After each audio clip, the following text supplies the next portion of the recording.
Hello everyone, good morning, especially to you Ma'am Leilani. So we are the group 3. So let me first present ourselves. So my name is Norhana Campio Pendi. And by the way, my name is Muhammad Intika By the way, I'm Siti Raya Mentingan Handi. Hello, my name is Siddiq Galil. I'm Nurhaidin A. Alim. My name is Mohalidin S. Muhammad. So our topic is functions and philosophical perspectives on art. Greek philosopher Aristotle claimed that every particular substance in the world has an end, or telos in Greek, which translate into purpose. Every substance defined as a form of matter moves according to fixed paths toward its aim. Ayon kay Greek philosopher Aristotle, lahat ng napaloob sa mundo ay may hangganan. Nanaysalin sa layunin. Nanaysalin ito sa layunin. Lahat ng bagay may uri ni paggalaw.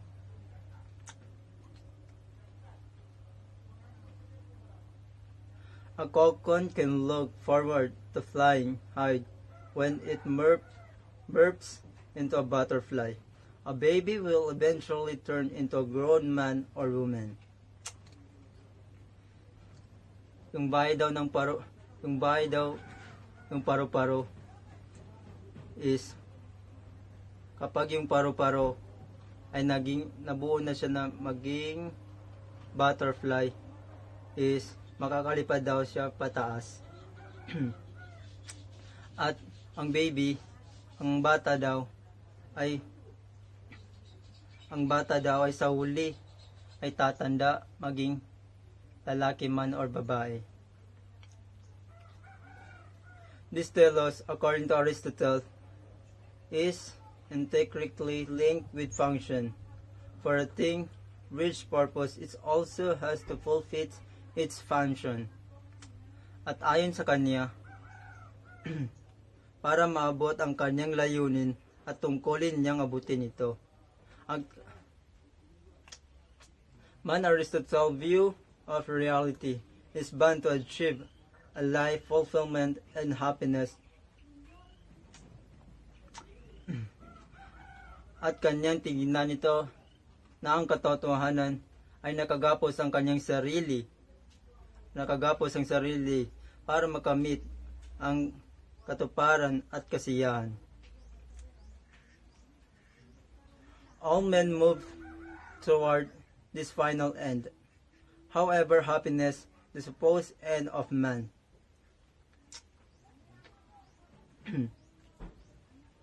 Gayunman ang kasiyahan ng lalaki ay matatapos maging pagkataong talino.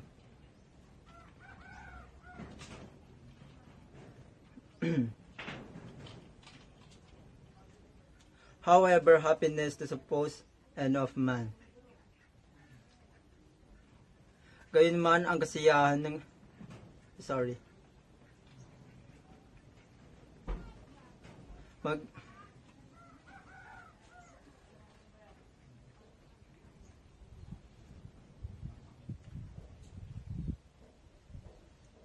All men move toward this final, however, happiness, the supposed end of man.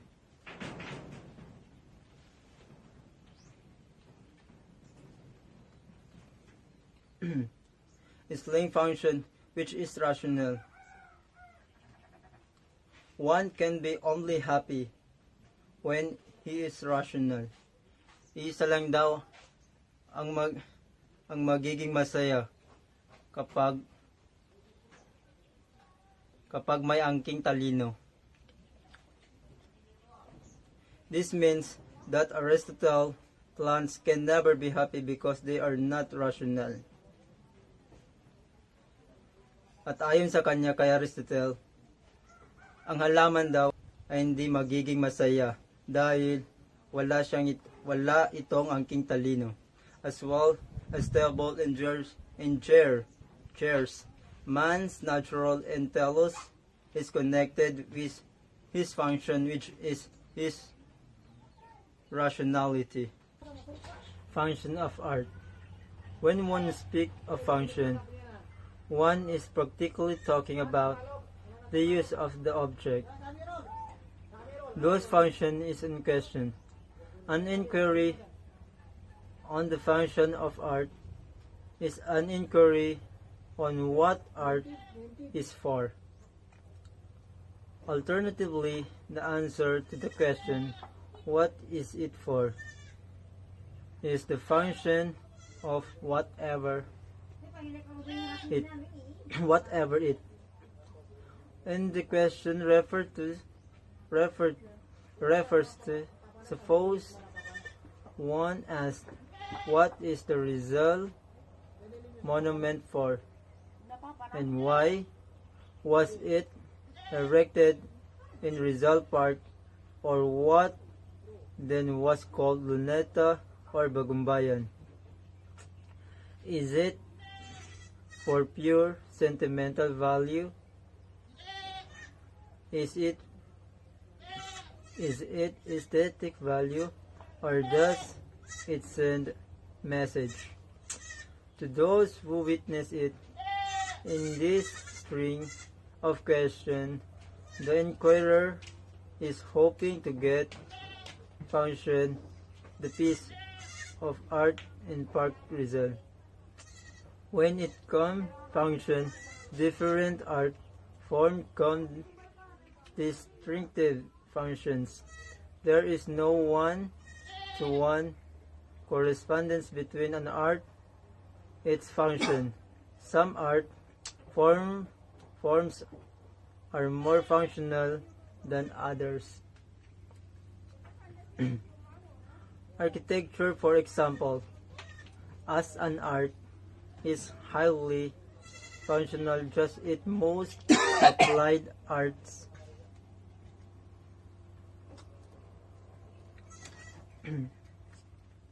A building as a work or art is obviously made for specific purpose. The Taj Mahal, a massive museum of the white marble built in Agra, was constructed in memory of the favorite wife of the then emperor. Shah Jahan, on the other hand, jewelry making as an art is known by its product. The name of the art in this applied arts is basically donated by its specific function in this art.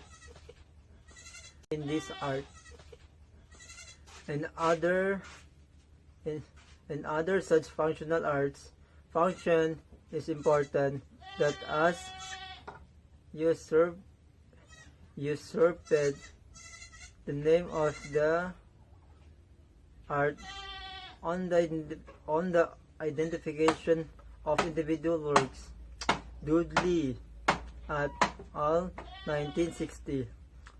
Other examples are painting, poems, and statues. The name of the art basically points toward the direction of the product or its functions.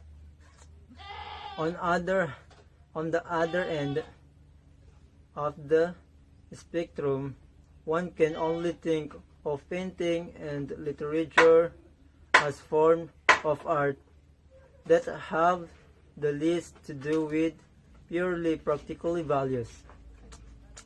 When one examples and thinks of a painting of a work literature such a poem or novel, one looks the value of the art in itself and not because of what it can do benefit us.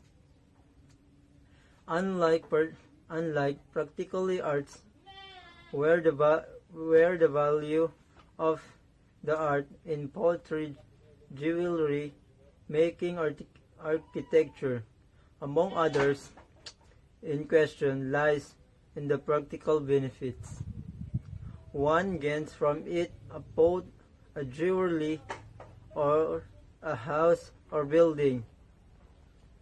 With painting and literature, one can only look the value of the product of art in for itself. A poem is beautiful regardless of its possible ramification in the society. Joyce Kilmers.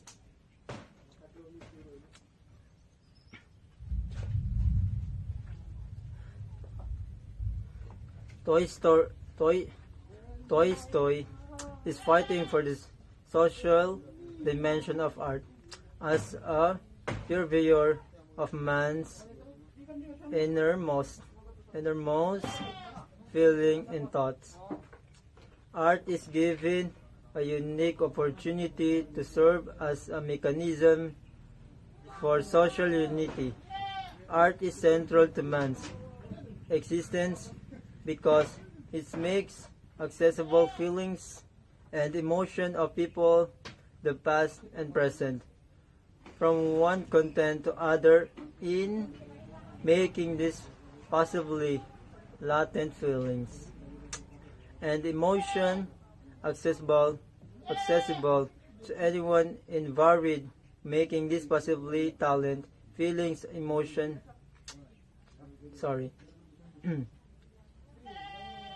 time and location. Art serve as a mechanism of cohesion for everyone.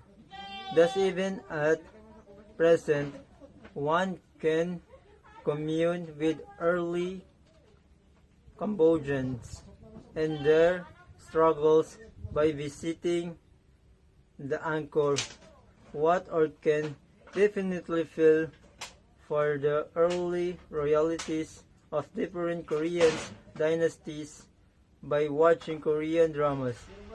Art is what allows for these possibilities.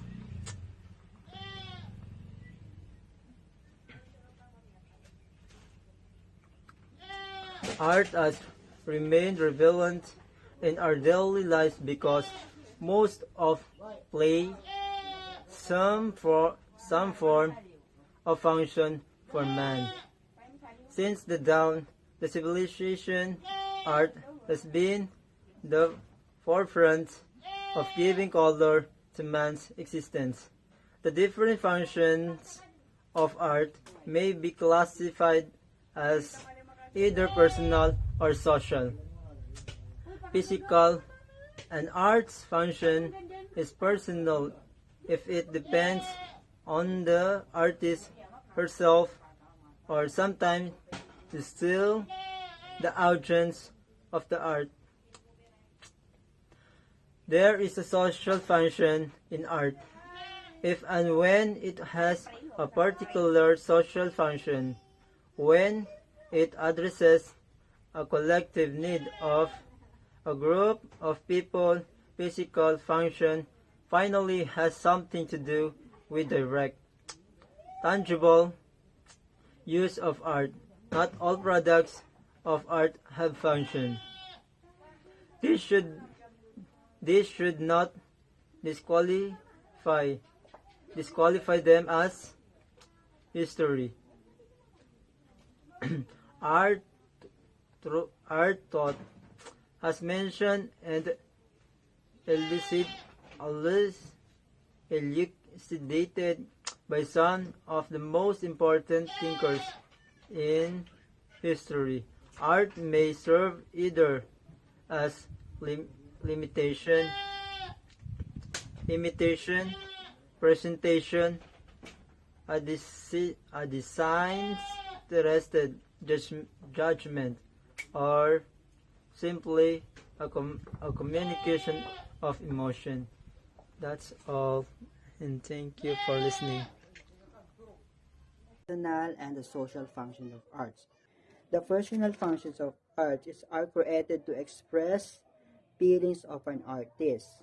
An artist may create out of a need for self-expression or gratification.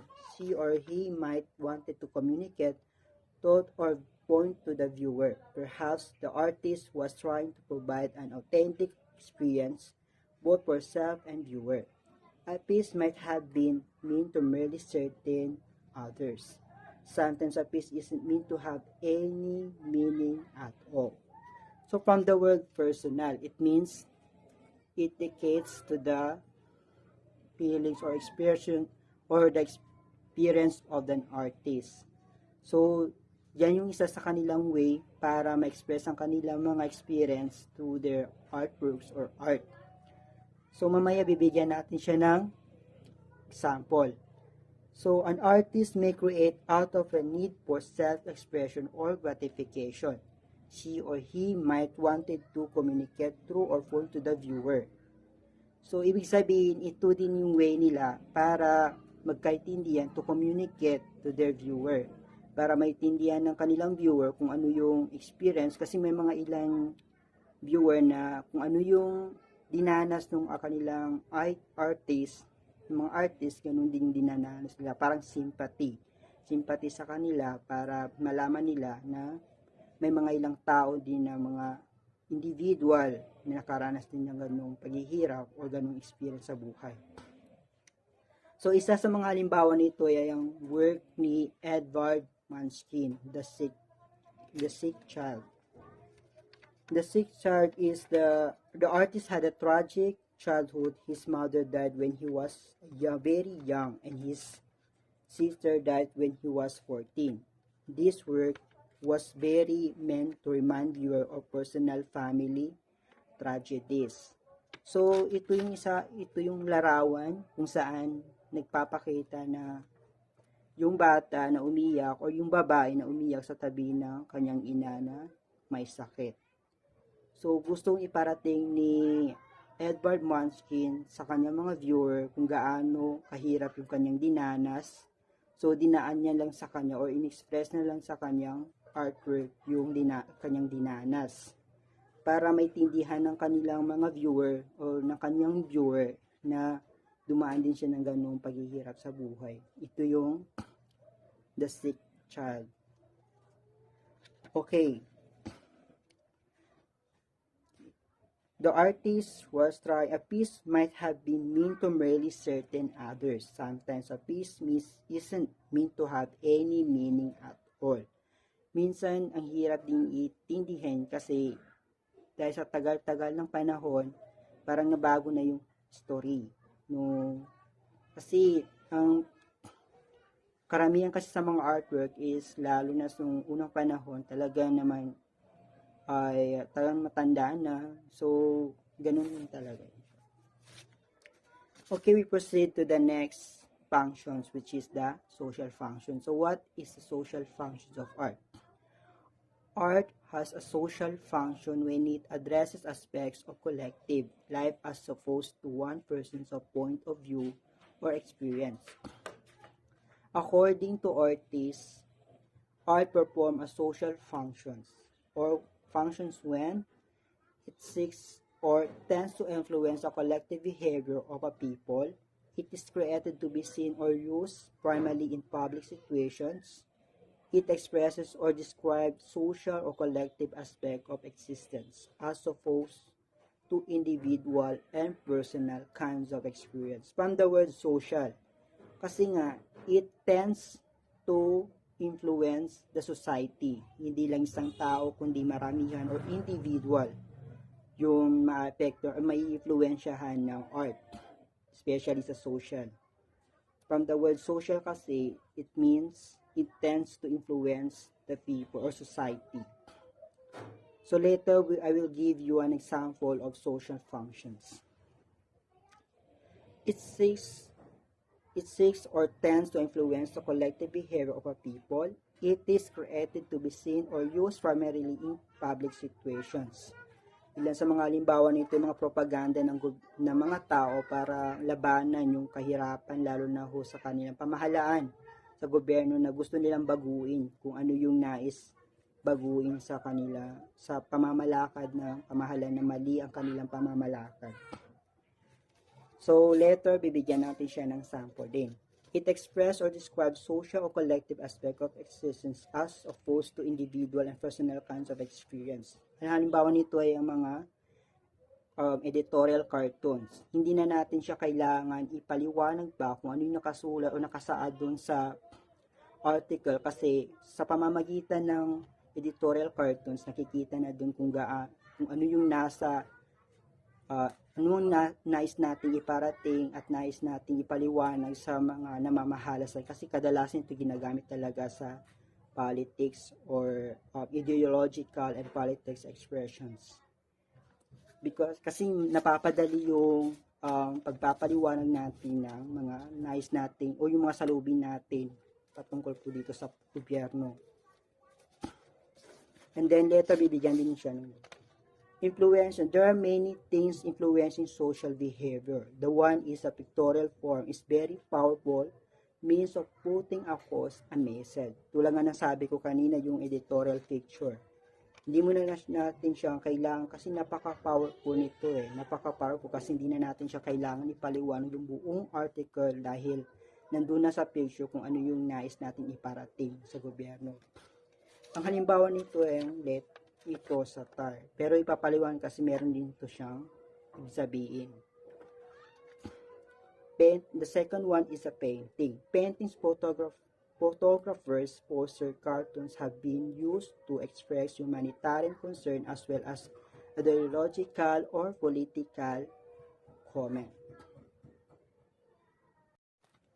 Paintings, photographers, posters, cartoons have been used to express humanitarian concern as well as ideological or political comment. Ito ang isa sa mga halimbawa ng ideological and political expressions or comment. Di ba nakikita natin si Liberty, yung babae na itinaas niya ang bandera ng kanilang labanan noong panahon ng Amerikano at saka ng Pranses. She trying to lead the people to give a dependence to their republics. So ito yung halimbawa ng ideological or political comment or expressions. And then the second one is the satire. So what is satire? Satire which boosts up people and institutions to dedicate so that they will chance is effectively communicated in various cartoons and crickets. So tulad ng kanina sinabi ko, sa tulong ng editorial cartoons or satire, naipapaliwanag na o nai-express natin kung ano yung nais nating ipakita sa gobyerno lalo ng ganito. Ito yung isa sa mga halimbawa ng satire. Nakikita natin yung isang lalaki na binubuhusan ng pera yung mga tao na isa babaw. Ibig sabihin niya yung mga mahihirap. Pinapakita nito kung gaano kahirap yung dinadanas sa mga mahihirap na mamamayan na pinamumunuan ng mga taong nasa itaas na napaka-corrupted. Ginagamit nila yung pera ng mamamayan para lang sa kanilang mga sarili. Ito po. At minsan din kanina lang nakakita ako ng picture doon sa Facebook na mga tao, may taong nalulunod tapos maraming mga tao na tumitingin lang at pinipicturean yung babae, yung lalaki, yung tao na nalulunod. So nagpe-present din siya na people nowadays na ganun na siya. Instead na tulungan yung mga taong nalulunod or sa isang aksidente, kinukuhanan pa siya ng picture at binibidyuhan pa instead na tulungan natin. So, ang daming pagbabago ang nangyayari. So, through the arts or satire, na-express mo natin kung ano nais natin iparating sa publiko and sa society. Editorial cartoons. Ito yung kanina sinabi ko na editorial cartoons na hindi na natin kailangan i-explain pa sa marami kung ano yung nilalaman ng isang article dahil nakikita lang natin, pag nakita na natin yung picture ay nalalaman natin kaagad. So what is editorial cartoons? Editorial cartoons convey the message more directly and clearly than the printed word. Thus, tulad ng sabi ko, mas maganda itong editorial picture or cartoons para directly and clearly to convey the message to the public. Cartoonists comment on the problems or weakness of the society of its leaders with the hope that something is done to correct those faults and improve the human conditions. So, yung isa sa mga halimbawa niyan, no? Parang, sa paraang ito, na ipapakita natin sa namamahala sa atin, especially sa government natin, na yung dapat nilang baguhin kung dapat baguhin. Kumbaga, dapat nating itama kung ano yung dapat itama. Kasi, ang naghihirapan dito yung mga mamamayang nasa ibaba, samantalang nasa itaas ay nagpapakasasa lang sa yaman o sa pera ng bayan. So, yan yung isa sa mga ibig sabi o nais parating ng editorial cartoons in terms of arts, which is social functions. And then, literature. Isa sa halimbawa ng literature ay si Modesto de Castro. He tried to lead the youths sa church para maging isa sa mga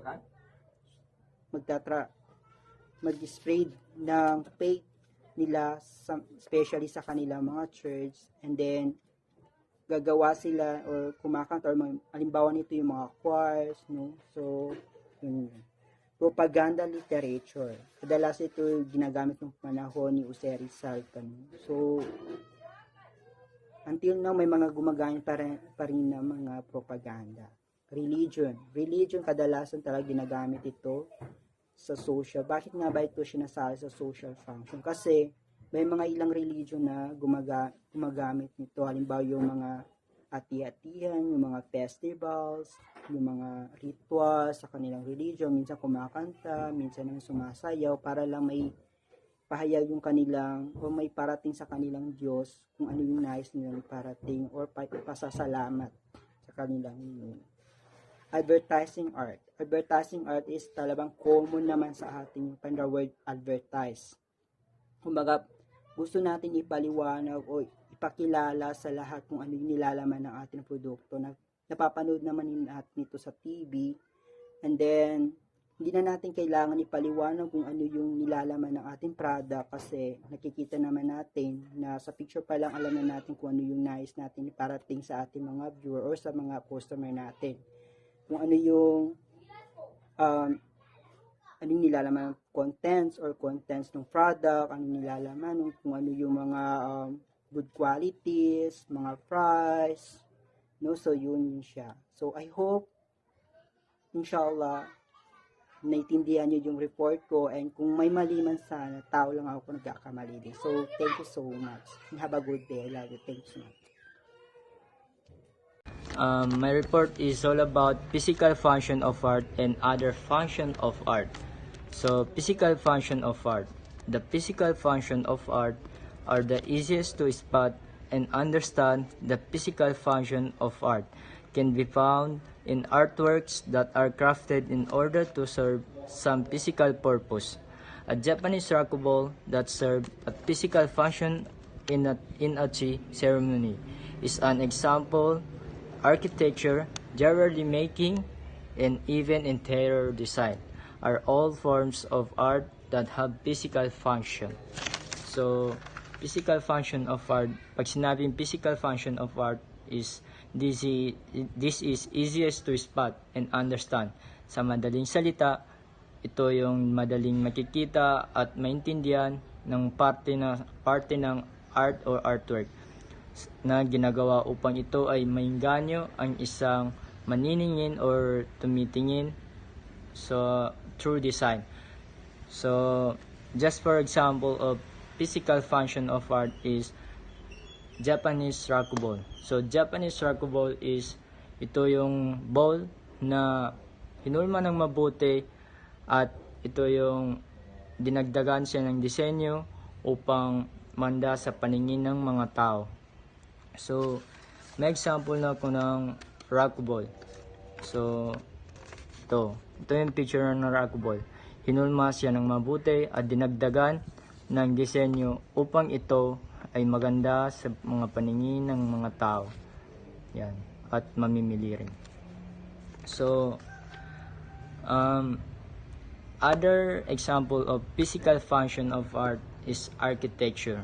So, architecture is sila yung nagdidisenyo sa isang bagay na katulad ng bahay na ginuguhit at dinidisenyo ng mabuti para ipakita sa carpenter or kon. So, meron akong picture ng architecture, ginagawa ng architecture.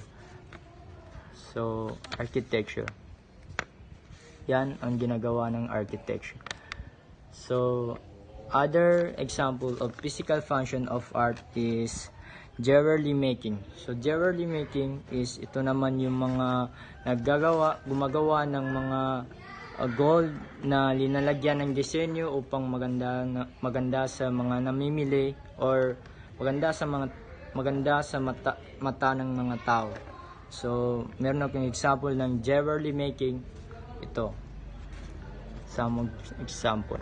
So, sa siyang kwentas na linagyan ng disenyo sa ibabaw or ginawa siyang parang diamond. So, yan. Yung mga arites na may mga disenyo.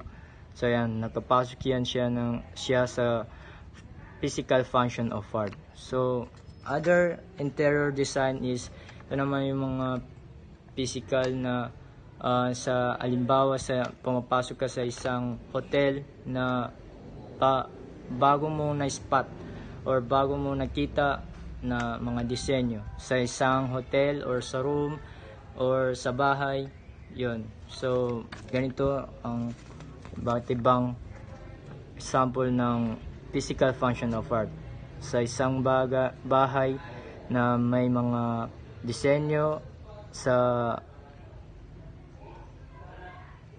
bago ka pumasok sa isang bahay. Yan.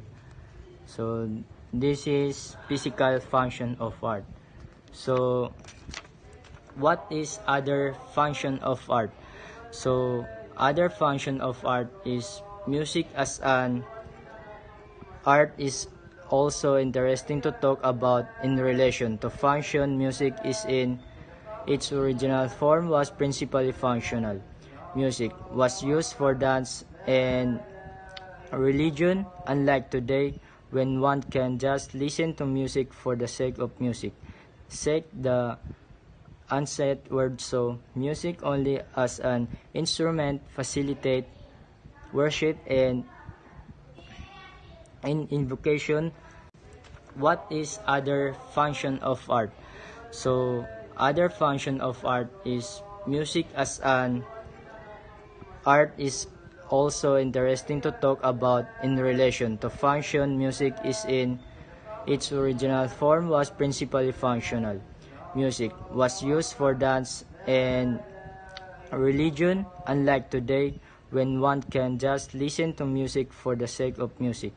Sake the unsaid word, so music only as an instrument facilitate worship and invocation to God's. Music also was essential to dance because music ensures synchronicity among dancers. Moreover, music also guarantee that marches is the case of warrior were simultaneous. So, other function of art is ito naman yung mga isang music or isang singer na may ginagamit siyang pang functional of art. Belong siya sa functional of art, like sila Justin Bieber, ganyan. May ginagamit silang function of art na para gumanda yung kanilang boses or para maganda yung para maganda yung pagkarinig ng boses nila. So, other function of art na example niya is yung mga yung mga nagsasayaw na through tradition or cultures na halimbawa nito ay yung mga um, cha-cha and so on and so forth. May example ko dito ng other function of art na ito. Isa siyang tradition or cultures na nagsasayaw at gamit nila ng music na may function of art siya. So,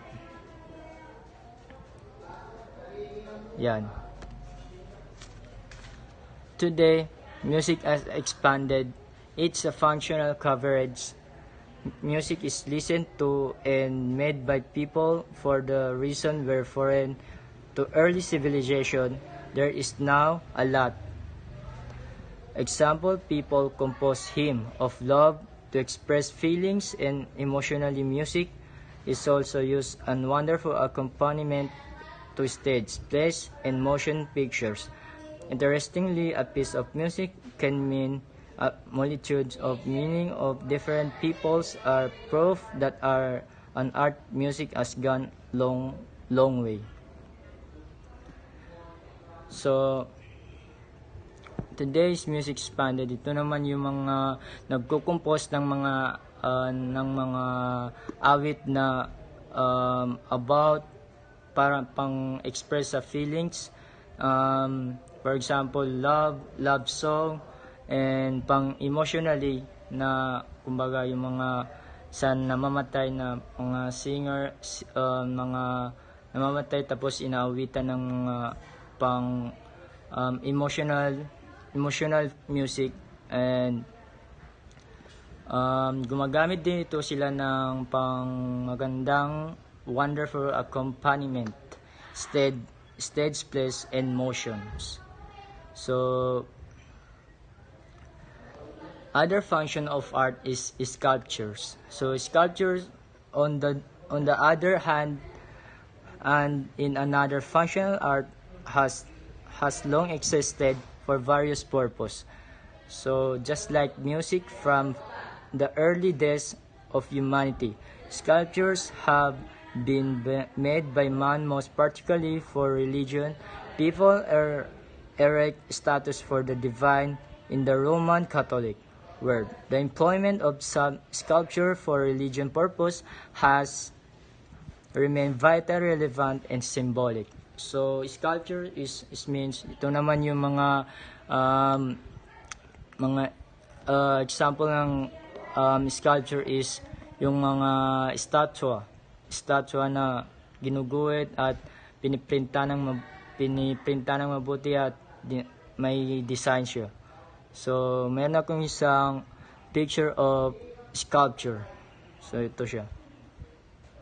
One of picture of sculpture. Yan siya guys. Sa siyang statwa na may symbolic. So yan.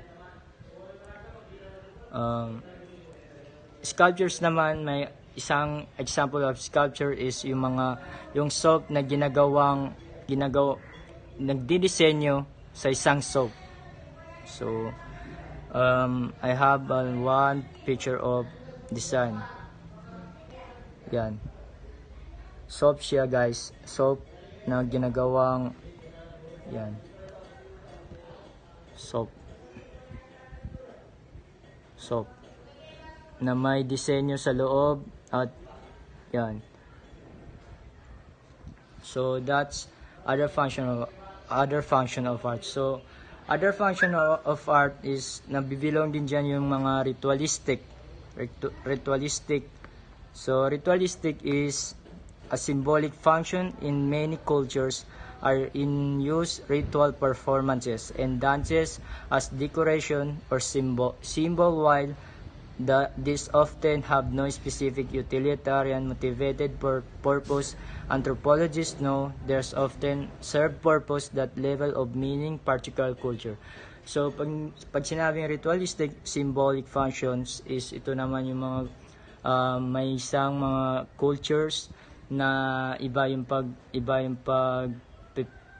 pagsisimba nila sa kanilang mga sinisimba, just like born again, yan. Ginagawa nilang, yan, belong siya sa other function of art. Kasi, um, nagsisimba sila na may music or dance na through the religion. So, that's all. Yan po ang aking report. So, thank you. And Those art have to be functional, which is tungkulin. While it has been shown that most art are functional, still have there some which are not. The value of the work of art, those on not depends on the functional, but on the work itself. We are saying this na ang isang artwork ay hindi nakadepende sa isang tungkulin. Ito ay nakadepende sa ating sarili. The plays of Aeschylus and the poetry of Robert Frost and Alan Edgar Poe are still counters. By the way, there have some trivia about Aeschylus. Aeschylus was an ancient Greek tragedian. He is often described was the father of the tragedy. Academic knowledge of the genre begin with his work, and understanding of the earlier tragedies is a largest based on the influence from his surviving plays. Ang mga tulang ginawa nila Edgar Allan Poe at Robert Frost ay hanggang ngayon ay kilala. Example of Greek work of art despite their nothing have known function. In those who functional are ascertained of no ever, it is a different story. Sinasabi dito, ang mga iyan na kanilang tungkulin ay ascertained o malinaw. Gayunman, ito ay kakaibang istorya. A functional object cannot be claimed to the beautiful useless. It is can perform its functional sufficient. The philosophical perspective on art. When you say philosophical perspective of art, present the series, the essay of the devoted the two of most fundamental topics of the philosophy of art. Art as imitation. Pluto 2000, in this masterpiece, which is pinakamahusay na manggagawa. The Republic of the particular points the picture of the artist as the imitator of the art of Mary's imitation. This description o paglalarawan of this idea, Republic of the artist in the Republic, the Pluto metaphysics are the view of the reality. The things in the world are only the copies o kopya, the original internal and the truth entities that can only the found of the word of form. Human being involved o pinagsisikapan to reach the form of all thought this life starting with the formal education in the school, looking for the shadow in the cave, now slowly cloud outside in the behind of real entities of the world. Ang mga tao ay pinagsisikapan nilang to reach the form sa buong buhay nila. Nagsisimula sila sa formal o pag-aaral sa eskwelahan.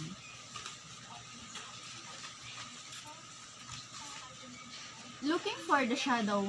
Simula sa paghahanap ng shadow o cave ay ang mga lalaki ay dahan-dahan silang gumagapang papalabas para mamasdan ang totoong intinidad sa mundo.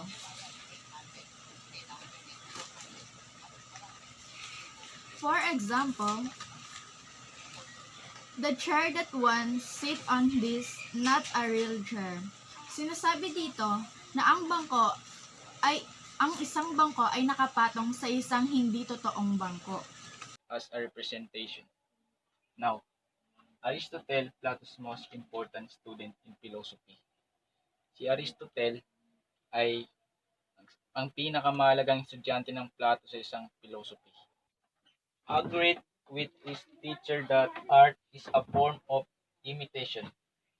However, in contrast to the disgust that his master holds for art, Aristotle considered art as an aid to philosophy in revealing truth. Si Aristotle ay ayon na rin sa kanyang guro ng sining ay isang lihim ng imitasyon. Gayunpaman, sa kaibaan sa pagkasuklam na ang kanyang master ay nagtataglay ng art Aristotle na itinuturing na ang art bilang tulong sa filosofiya sa pagbubunyag ng katotohanan. The kind of imitation that art does is not antithetical to the reaching of fundamental truths in the world. Ang uri ng imitasyon na ang art ay hindi antithetical sa pag-abot sa mga pangunahing katotohanan sa mundo. Talking about tragedies, ang pakikipag-usap tungkol sa mga trahedya. Like example, Aristotle, 1902, in the Word Poetics claimed that poetry is literary representation in general. Ang sabi dito, sa example na to, si Aristotle, since 1902, sa mga tula ay nag-claim na ang tula ay isang panitikang representasyon sa pangkalahatan. To other art forms, poetry only a means of an attempt to represent what things might be. For Aristotle, sa iba pang anyo ng sining, ang mga tula ay nagtatanggol lamang ng mga isang pagtatangka na kumatawan sa kung ano ang maaaring maging para sa Aristotle. All kinds of art, including poetry, music, dance, painting, and sculpture, do not aim to represent reality, as it is what art endeavors to do is to provide a vision of what might be all the myriad possibilities in reality. Meaning to say, pwede mong ilabas ang nararamdaman mo o ang katotohanan gamit ang music, dance, painting, and sculpture. For example, music. Ang kanta ni Freddy Aguilar, yung Anak. Maraming taong natamaan gamit ang kanta niya, pero yun yung katotohanan. Pangalawa, dance. Pwede mo rin ipakita din ang nararamdaman mo. Magsayaw ka, yung mga emotional na sayaw. Pangatlo, painting. Pwede kang mag-drawing ng mga nararamdaman mo. And pangapat, sculpture. Pwede kang mag-design ng mga sadness, mga happiness, ganun. Okay, next. In the Aristotle worldview, art serves to particular purposes. First, art allows for the experience of pleasure. Experiences that are otherwise repugnant can become entertaining in art. For example, a horrible experience can be made an object of humor in comedy. Secondly, art also has ability to be instructive and teach its audience think about life. Thus, it is a cognitive as well. Greeks' plays are usually of this nature. Art as communication of emotion. The author of War and Peace and Anna Karenina, Leo Tolstoy, provided another perspective on what art is. In his book, What Art Is, 2016, Tolstoy defended the production of the sometimes truly extravagant art like operas, despite extreme poverty in the world. So, opera mostly present in stage. It is most likely presenting their experience, and opera is also like a theater. Have you seen the Miss Saigon portrayed by Miss Leia? The emotion there was too much, especially when the son of Miss Leia Salonga was killed by his father. For him, art plays a huge role in communication. It is audience emotion that the artist previously experienced. Art then serves as a language, a communication device that articulates feeling and emotion that are otherwise unavailable to the audience. In the same way, language communicates information to other people. Art communicates emotion in listening music, in watching a opera, and in reading poems. The audience is at the receiving ends of the art, communicating his feeling and emotion. Tolstoy is fighting for the social dimension of art. As a purveyor of man's innermost feeling and thoughts, art is given a unique opportunity to serve a mechanism for social unity.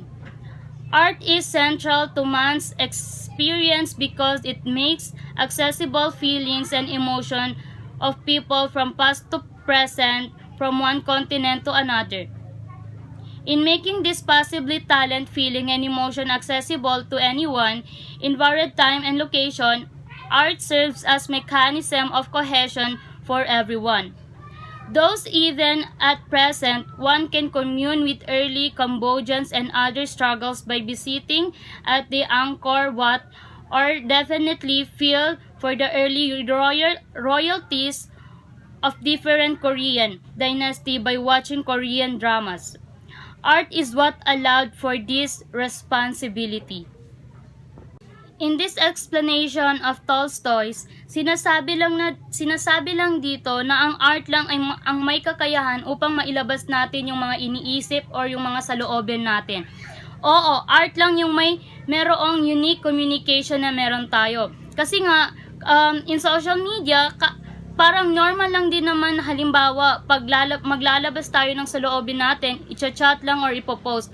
But art is very unique.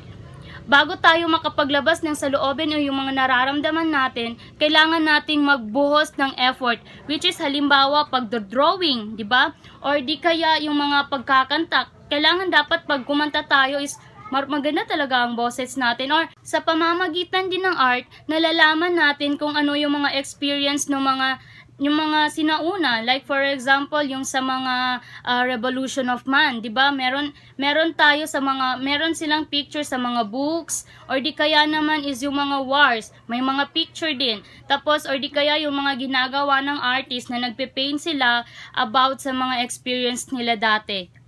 Naman sa representation ng continent by continent, nalalaman natin siya through watching their own movies. Like for example, yung sa Korea, nalalaman natin yung kung ano yung mga patakaran nila kasi nga meron silang mga movies. Like for example, yung sa mga royalties, which is they have king and queen. And sometimes, sa pag-share ng kung anong meron tayo, yun ay isa sa mga nagiging responsibilidad natin.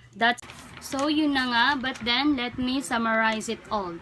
So, according nga sa kaklase natin, ang sabi niya doon is, Greek philosopher Aristotle claimed that every particular substance in the world has end, or telos in Greek word means purpose.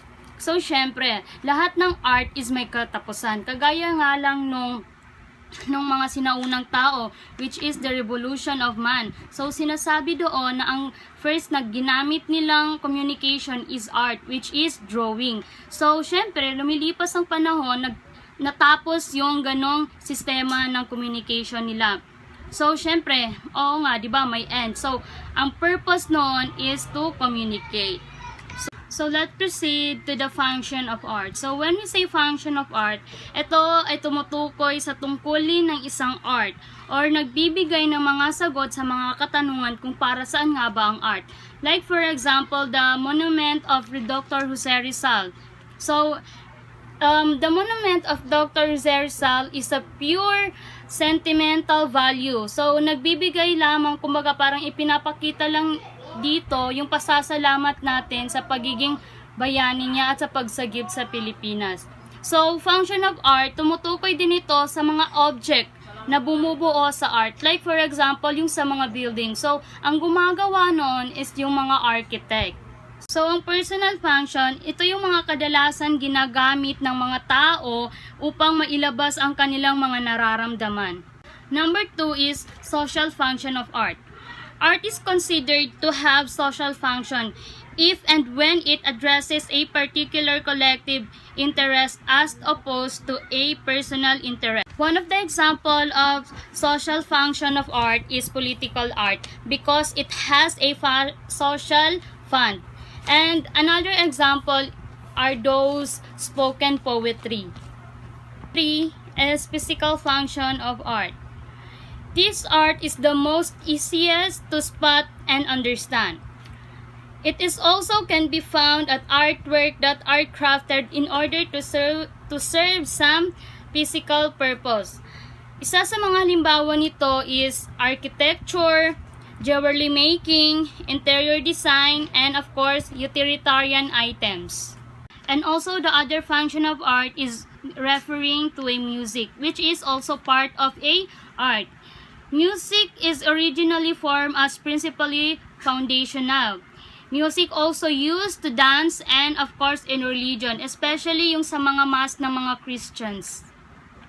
So let's now proceed to the philosophical perspective of art. So number 1 is art as an imitation. So a particular paints a picture of an artist as imitator and art as mere imitation. So, ang halimbawa nito is mga sculpture na mga ginagawa ng mga artist. So, halimbawa nito is yung picture na yan, tapos nagiging ganyan. So, it's like more, nagtitrace sila ng mga picture para magaya nila yung isang art. Isa sa mga halimbawa is yung mga architecture, 'di ba? Nagdo-drawing muna sila ng mga designs, tapos binibigay sa engineer, tapos yun yung ginagawang bahay or di kaya buildings. So number 2 is art as representation. So according to Aristotle, yung mga art daw na nakikita like dancing, painting, singing, kahit anong art pa man siya or performance na nakikita is present as art as representation. Kasi nga, kaya nga sinabing art as representation kasi nga nakikita natin siya, nahahawakan natin siya. And also nape-present. So number 3 is art as disinterested judgment. So according to Immanuel Kant on his critical of judgment, consider the judgment of the beauty. The cornerstone of art as sometimes can be the universal despite of subjectivity. Mr. Kant recognized that judgment of beauty is subjective. However, even subjective judgment are based on some universal criterion for the said judgment. So, sinasabi dito na in every art, they are critiqued or examined by the other arts. Kumbaga, tinitingnan kung ano nga ba talaga yung value ng art or di kaya kung ano nga ba talaga yung meaning ng art. And for the last but not the least, art as communication of emotion. So, ang art as communication of emotion, ito naman yung art kung saan nakakapaglabas tayo ng ating mga sama ng loob, or nararamdaman natin yung mga emotion ng artist. And also analyzing those painting of the artist, especially yung mga past na paintings, doon nakikita natin or nararamdaman natin yung totoong emotion, and that serves as art as communication of emotion.